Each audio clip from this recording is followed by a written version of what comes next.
nangyayari din sa debate sa palaro dito. Okay? Jason, ikaw ay anti-abortion.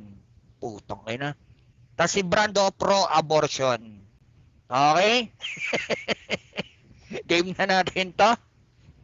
Ready ka na, Papito? Paps. Okay. Okay. Anti-abortion ako, Paps. Kumbaga, ano ako doon. Anti-abortion ka. Okay. Pagtatanggol mo yung mga nagpapalaglag, gusto mo magpadami ng lahi. Okay, Paps. Bali, parang aning ko yun. Bali, parang siya yung isa doon sa mga nagpapalaglag ganun. Paps, ganun ba? Okay, sige. Against ka. Sige, Paps.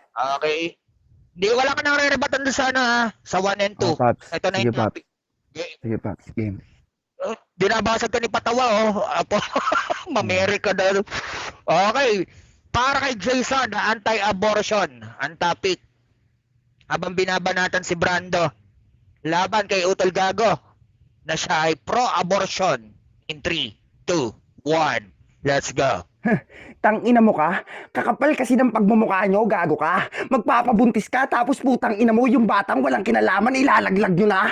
Tanginang yan. Pagkatapos magpakasarap, buong magdamag, tapos ganyan gagawin. Bakit di nyo nalang tignan, tangina nyo? Dapat unawain nyo yung bata, palakihin na mabuti, paaralin, tapos bigyan ng buhay na maganda. Hindi yung ganyan yung pinaggagawa nyo, mga animal kayo, punyeta. Bakit ganyan ugali nyo? Pagkatapos nyo magpaka-happy-happy kung ano-ano ginagawa, tapos pag nakabuo, puta ilalaglag na lang ng kung ganun-ganon. Dapat di nyo gawain yan. Tigil-tigilan mo, hayop ka. Tanginan tong gagon to ang puta, kaya tigil-tigilan mo ako sa kadramahan mo. Pag nalaglag yung bata, magpo-post sa Facebook na dapat di ka man dumantong sa mga kamay ko, bigla ka na lang nawala. Ganyan mga estilo nyo, tanginan nyo, di man lang kayo naawa. Dapat sa inyo, tanginan nyo, binibitay tapos walang kawala sa kulungan. Putang ina tong gagon to ang puta. Anti-abortion ako, tangina mo ka. Alam mo kung bakit? Kasi maaari makaapekto sa babae yung tangina mo ka habang nabubuhay siya dito. Paano kung nabuo sa loob, tangina mo ka? Kaso patay na. Gets ba aking punto? Di ba kawawa yung tao? Dapat di na ginagawa yung ganyan, tangina mo. Hayop na to. Tigil-tigilan mo nga ako, gago ka. Kasi ang daming sangay ng government na pwede sumuporta sa mga batang abnormalities, tang ina ka. Dulot ng incest at rape, hayop ka. Nang dahil dyan, tang ina mo, yung ultimo pati bata, nanay na totroma, punyeta ka. Tang ina tong gagon to ang puta. Kung ganyan lang naman yung mga sasabihin mo, halata namang wala kang kwenta, tang ina ka. Dapat sa'yo, tang ina mo, ikaw yung pinaglaglag ng bata ka pa. Tang ina to ang puta. Pero di na sa ganon. Dapat nga palakihin ka pang mabuti. Yung tipong bibigyan ng magandang mga pangaral para matuto, para pagtapos ng pag-aaral, magtrabaho at magserbisyo sa magulang. O, baka sabihin masyado. Gago, kung hindi ganyan mindset mo, dapat nilahalag. Time's up. Okay, Utol Gago, pa-clear ka muna. Ikaw ay pro-abortion. Pa-share po ng live. Kaya di mo rin pagtanggol ang sarili mo sa pero mostly focus ka sa topic. Unmute, Yun. M-Pac. Yun, okay? Game. Mostly focus ka sa topic, pro-abortion ka. Game na natin to. Yan. Yeah, sige. Sa Telegram. Abortion, pagpapa-abort. Para sa huling banat ni Utol Gago, focus sa topic. Ikaw ay pro-abortion, laban kay Jason in 3, 2, 1, let's go.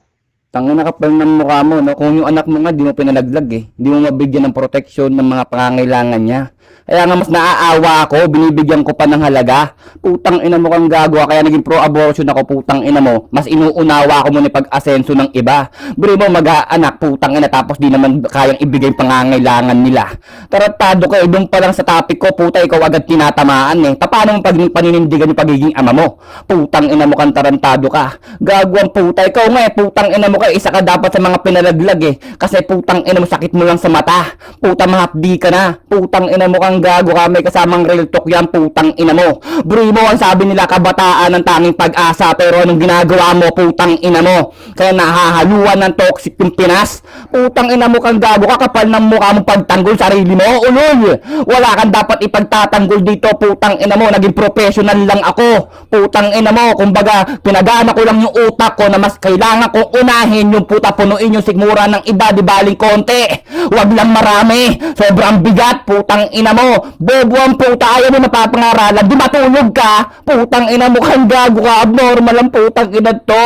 Kawawa ka naman, no, Jason, ang alam mo lang sabihin, ironic. Pero yung palamunin mo ng ayos yung anak mo, yun yung di mo kaya. Putang ina mo, sana pinalaglag mo na lang. Hindi nakita mong nahihirapan yung bata. Putang ina mo, kahit sinong tao, putang ina mo, wala. Nakakasakit damdamin, puta, pag may batang umiiyak, yung nangangalam-ngalam na yun dyan.